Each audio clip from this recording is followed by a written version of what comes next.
भाई फुले जी के जन्मदिन के अवसर पर यहाँ उपस्थित सभी अधिकारीगण और अन्य सहभागीगण,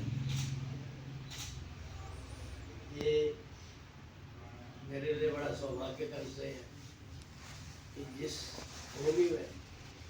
सावित्रीबाई जी ने जन्म लिया, मुझे उस भूमि की थोड़ी देर सेवा करने का मौका मिला। और जिस ढंग से इतने 1800 के शताब्दी में 1900 शताब्दी के जब महिलाओं को शिक्षा दी ही नहीं जाती, और विशेष करके जो मागास वर्गीय का आपने जो पिछड़े दलित वर्ग के लोग हैं, उनके तो शिक्षा लेने का कोई सवाल ही नहीं था। तो उस कालखंड में ज्योतिबा फुले और सावित्रीबाई फुले जी ने जो एक नई क्रांति लाई, और समाज के अंदर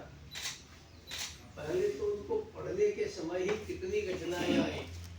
उनके ऊपर शाही फेंक दी जाती, उनके ऊपर तो अत्याचार किया जाता, लेकिन वो डटी रही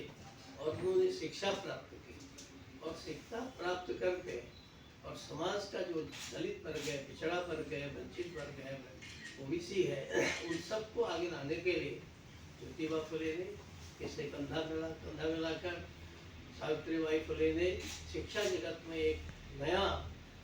एक प्रकार, केवल शिक्षा ही नहीं, संपूर्ण समाज के सुधार के लिए उनका जो योगदान है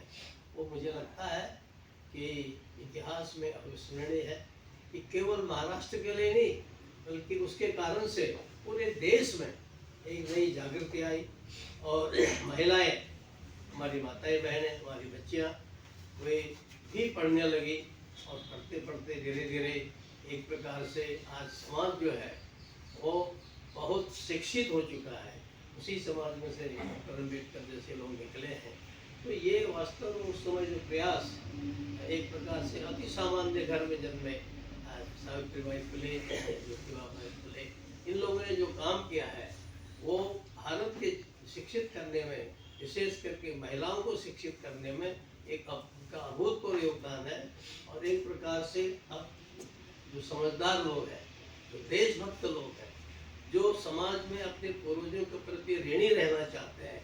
ऐसे देश में हमारे पूरे देश के लिए सावित्रीबाई फुले एक अविस्मरणीय इस प्रकार की महादेवी हैं, एक प्रकार